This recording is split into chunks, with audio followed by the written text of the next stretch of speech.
The most important takeaway from this press conference was when a journalist asked the panel whether this coalition is the coalition that will battle Tinubu and APC in 2027, and they responded in the positive. Let's take a listen. Sir, this coalition speaking against the events in the Rivers State. The last time we have seen representatives from the major opposition parties, the PDP, the SDP, and the Labour Party. We know that in politics, sometimes it takes one event for politicians to rise up in unison to say enough is enough. And the last time we saw this kind of coalition was prior to the 2015 general elections.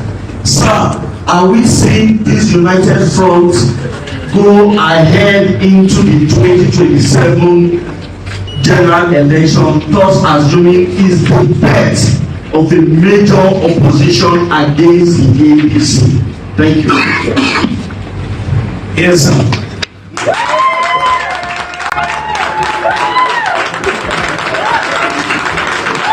Hello and what's up, guys? The title of today's video says it all.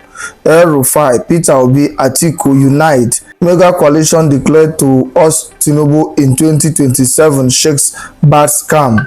Yes, you heard that right. Some of Nigeria's biggest political heavyweights are coming together to form a mega opposition coalition aimed at unseating President Bola Ahmed Tinubu in the 2027 elections. This is not just another political rumor. This is real, and it is happening right now. So, if you are wondering what this means for Nigeria, Tinubu's government, and the future of our democracy, stay tuned. This video will break it all down in simple terms so everyone can understand. Let's dive straight into the details. On Thursday, March 20, 2025, former Vice President and the 2023 presidential candidate of the People Democratic Party (PDP), Atiku Abubakar, held a press conference at the Shehu Musa Yar'Adua Center in Abuja. At this conference, Atiku made a bombshell announcement. He confirmed that he, Peter Obi of Labour Party, and Nasir El-Rufai, the immediate past governor of Kaduna State, have joined forces to form a coalition.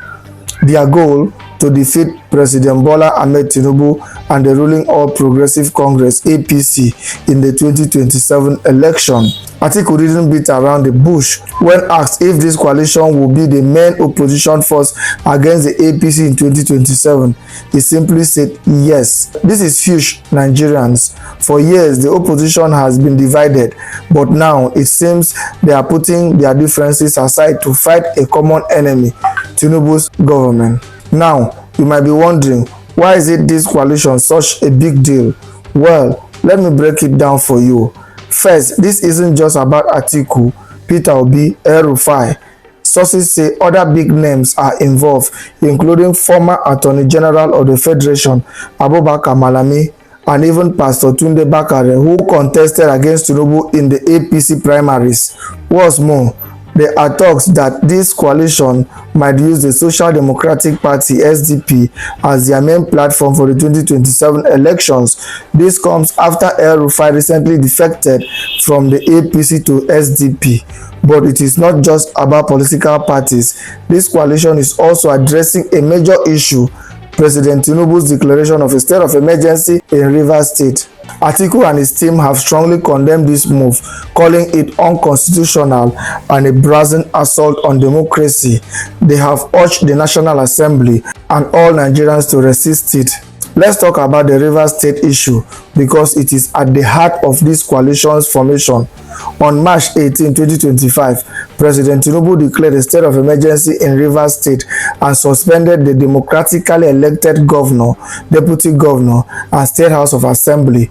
Atiku and his coalition have called this move illegal and autocratic. They argue that the Nigerian constitution does not give the president the power to remove an elected governor or state assembly. They also pointed out that the conditions for declaring a state of emergency, like war, widespread violence, or a natural disaster, does not exist in Rivers State. Instead, they believe this is a manufactured crisis to gain political control. Atiku and his team are demanding that Tinubu immediately reverse this decision and reinstate the elected officials. They are also calling on the National Assembly to reject the state of emergency and for the judiciary to step in and strike it down. So what does all this mean for Nigeria? First, this coalition could be a game changer for the 2027 election if Atiku, Peter Obi and Rufai can truly unite and bring other opposition leaders together. They could pose a serious threat to Tinubu and the APC. Second, the Rivers State crisis have exposed deep tension between the federal government and state governments. This coalition is framing it as a fight to protect Nigeria's democracy and constitution. But let's be real, politics in Nigeria is complicated. While this coalition sounds promising, we have seen similar alliances fall apart in the past. The question is, can they stay united long enough to make a difference? Now it's your turn to weigh in. What do you think about this mega coalition? Do you believe they can unseat Tinubu in 2027, or do you think this is just another political move that won't lead to real change? Let me know your thoughts in the comment section below. And if you found this video informative, don't forget to like, share and subscribe to this channel for more updates on Nigeria's political landscape. Thanks for watching. Not that opposing Tinubu's illegal declaration of state of emergency in Rivers State is not important, but Nigerians must understand that for people in power to change, they must start receiving commensurate reaction to their actions. Otherwise, they will continue pushing boundaries. It is Rivers State today, tomorrow it might be anywhere else. How about a new president waking up in the future to declare a state of emergency in Lagos State? Yes, Buhari didn't do it, especially during the NSAS protest. Nigeria was practically shut down for several days. There were lootings, killings, many things, but he never declared any state of emergency. Not to talk of removing or suspending any elected official. So this is dictatorship taken too far, and the worst part is that the people affected are not doing anything about it. How can other Nigerians be fighting for Rivers people and they are not at the forefront? They are the ones that are mostly affected by the declaration of state of emergency. If they decide to start looting Rivers State Treasury, they will be the ones to pay for it. Even the governor Simfubara that was suspended from office, he hasn't said anything to oppose his suspension. Maybe he's just trying to show that he's a quiet type, that he's not violent, he's not desperate for power. Let them do whatever they want to do. When they are tired, he will return to power. But these people will never be tired. As the latest report by People's Gazette shows, they are now sharing $25,000 each to many lawmakers so that they can approve the state of emergency declaration in Rivers State. This is a huge opportunity that these lawmakers will lose. This is the best time to prove their authority, to prove Nigerians wrong, that they are a rubber stamp. Yes, but it seems that money is their primary concern. They are not interested in the violation of Nigeria's law, which they swore an oath to uphold. They are not interested in making sure that the law needs to be amended before Tinubu can remove someone from office. And if they are truly paying as high as $25,000 to each lawmaker, that's the greatest proof you need that Rivers people will pay for it. That's if they are not already paying for it. Because the sole administrator has started granting interviews in Port Harcourt and Tinubu handed over the state allocation to him. What a mess. He didn't contest for any election, no one elected him, but he was appointed by Tinubu. Who do you think he will be loyal to? To Tinubu, of course. Handing over Rivers State allocation to him is illegal. They are doing exactly the same thing they accused Fubara of doing, that he was spending from the money without going to the House of Assembly to present a budget. That was also in the judgment of the Supreme Court. So does two wrongs make a right? Let's even assume the reason they are releasing the state allocation to the sole administrator is for him to be able to pay workers' salaries. But they could have done the same thing with Fubara. It's as simple as telling him to furnish them their wage bill. Yes, so that they can release only the wage bill to make sure that all workers are paid. They can keep the rest of the allocation until the budget is presented. Anyway, it's very clear to even the blind that these people are interested in Rivers Treasury. It was never about budget. It was never about the law. It was just about who will control the treasury of Rivers people. It's also a pity that the Attorney General is defending this to the extent that he is making laughable excuses. These people, when they want to defend illegality, they don't know that it tells a lot about them instead of the person they are defending. How can he say that the declaration of state of emergency in Rivers State by Tinubu saved Simfubara from impeachment? How laughable. Impeachment would have been better because it is legal, it is constitutional. That's one of the ways a governor or any other executive office holder can be removed from office. If they supported impeachment, even if they did mago at the end of the day to remove him through that impeachment, it would have been far better acceptable than this illegal suspension. Now, let's hear what Rufai said concerning one of their narratives that Obasanjo did it. Why are people opposing Tinubu when he's just following precedent? You know, they always like to compare to justify their actions whenever it suits their narrative. It is true that in those cases the governors were suspended. These suspensions were challenged in the courts, and in 2006, the Supreme Court of Nigeria gave a judgment clearly stating that even though by then the area had been restored to office, but it lashed the Obasanjo administration and said that under no circumstances will the emergency provisions of Section 205 be used to remove any elected that is the law. The Supreme Court has spoken. No legislation or constitutional amendment has changed that. So that is the law. No person or authority can remove an elected official, whether governor, deputy governor, or member of the legislature, without going through the due process of law. In the case of governor, by impeachment. In the case of legislators, those are the only ways you can remove an elected person. You cannot come with the mandate of the people under Section 205 of the Constitution. The Supreme Court has spoken and is very, very clear. What President Tinubu has done is violently unconstitutional and unlawful.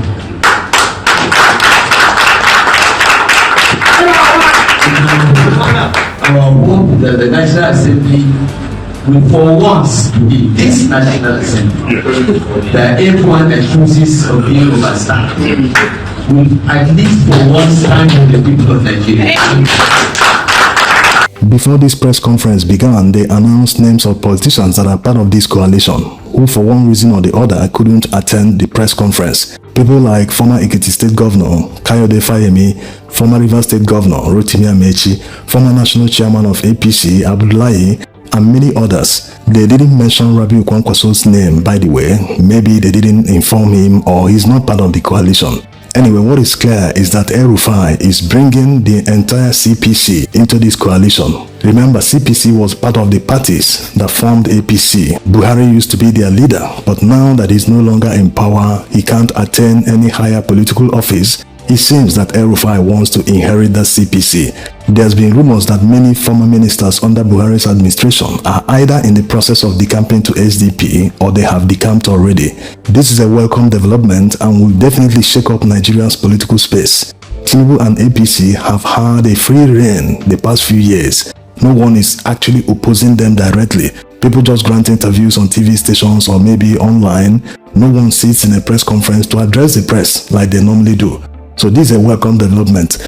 Everyone that is opposing this administration must join these people. Yes, when it reaches the time to decide who will be the candidate of the coalition in 2027, Nigerians will cross the bridge when they get there. Why this coalition is very important is that they will kind of unshackle Nigerians from the grip of fear, whatever has struck Nigerians, that they cannot even protest or speak up or do anything. They just swallow whatever is coming their way from this administration.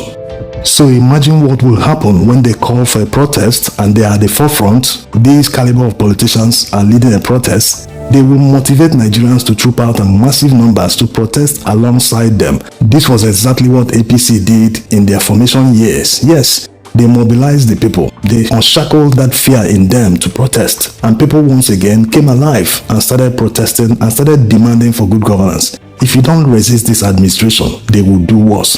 Like already said, when they don't receive a commensurate reaction to their action, they will continue pushing the boundaries. Tinubu is behaving this way in his first term. It shows that he doesn't care what Nigerians think, whether they will vote him again in 2027 or not. His confidence is coming from rigging by INEC and the judiciary. So Nigerians must wake up and resist. If you don't resist, you can't blame anyone in the future. Just like what is happening in Rivers State. People are calm, moving around. No one is protesting. No one is demanding that justice be done in Rivers State. Now, let's hear a few lines from Atiku Abubakar. Distinguished ladies and gentlemen, the historical unrest in the Niger Delta should not be forgotten so soon. Past administration had made great efforts and sacrifices to restore peace and stability to the Niger Delta, which is critical to the economic health and stability of Nigeria itself. This federal government should not manufacture political crisis that could disrupt the fragile stability and return the country to the past that we have all prayed to be behind for you. We must never allow personal political interests and the desire to hold on to power at all costs to throw the country into unavoidable chaos through brazen subversion of principles of federalism, democracy, and constitutional governance. This is not just about Rivers State. It is about the future of Nigeria's democracy. State of emergency in Rivers State and the illegal suspension of the democratically elected governor, deputy governor, and the State House of Assembly. This action is not only unlawful, but also a clear subversion of democracy and imposition of autocratic federal control over a duly elected state government. We strongly condemn this development and call on all Nigerians of good conscience to resist this brazen assault on the constitution of our country and the institutions of our democracy. The president's illegal and unconstitutional proclamation was presumably driven by the protracted, insidious political crisis in Rivers State, which culminated in the recent ruling of the Supreme Court. Naturally, we expected all parties to the dispute to follow laid down procedures and in good faith to comply or to promptly implement the judgment of the highest court of the land. We know that despite active statements and belligerent attitude of these opponents, Governor Fubra has demonstrated goodwill and appeared disposed to the implementation of the ruling of the Supreme Court. However, rather than rise above the fray, the president yielded to petty favoritism and betrayed the oath that he solemnly swore to before God and man, which was to do, and I quote, do right to all manner of people according to law, without fear or favor, affection, or ill will, and I quote. If President Tinubu had conveniently disguised his true intention in the past, his broadcast to the nation on 18th March 2025 betrayed his bias and fell far below the standard of comportment expected from his exalted office. Now, let's go through the various constitutional violations. Number one, illegal removal of a governor and state assembly. Without any doubt, the Nigerian Constitution does not empower the president to remove an elected governor, deputy governor, or state assembly under any circumstances. The procedure for removing a governor is clearly outlined in Section 188 of the Constitution of the Federal Republic of Nigeria, 1999, as amended through an impeachment process initiated by the State House of Assembly, not by presidential proclamation or arbitrary pronouncement. Number two, misuse of Section 305 of State of Emergency. Section 305 of the Constitution allows the President to declare a state of emergency only in the extreme cases where public safety, national security, or Nigeria's sovereignty is at serious risk. However, it does not grant him the power to suspend elected officials or to demolish democratic structures as he has brazenly done in Rivers State. Furthermore, Section 305(1) states that any proclamation of emergency is subject to the provisions of the Constitution, meaning it cannot override the tenure and removal procedures of a governor. Number 3, failure to meet constitutional requirements for emergency rule. The conditions under Section 3053 for declaring a state of emergency include the following. 1, war or external aggression, breakdown of public order and safety, natural disasters or any other grave emergency threatening Nigeria's corporate existence. None of these conditions exist in the current circumstances in Rivers State. There is no war, no widespread violence, and no breakdown of law and order warranting emergency declaration.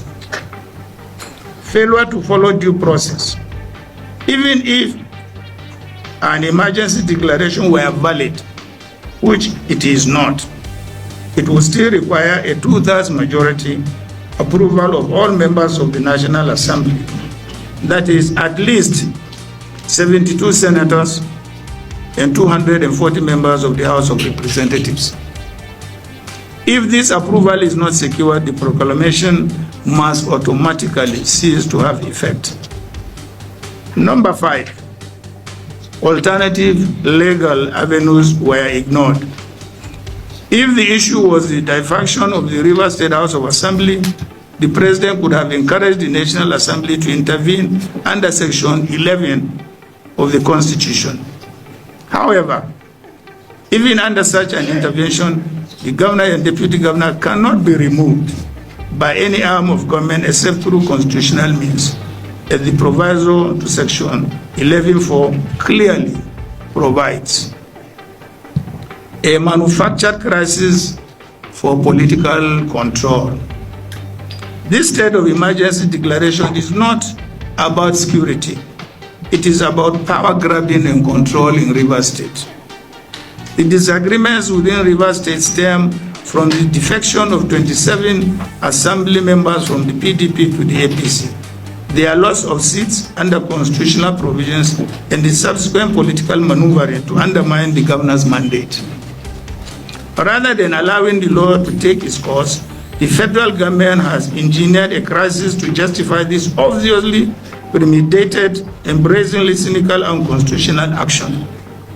We find the federal government excuse of pipeline vandalism quite untenable and even laughable. The security of national infrastructure falls squarely under the responsibilities of federal security agencies and privately contracted security firms. If this issue had to do with breach of security in whatever form, the question that should naturally be asked: who controls the police, the military, and the DSS, the governor or the president? Now, ladies and gentlemen, our demand and call to action. Number 1, immediate reversal.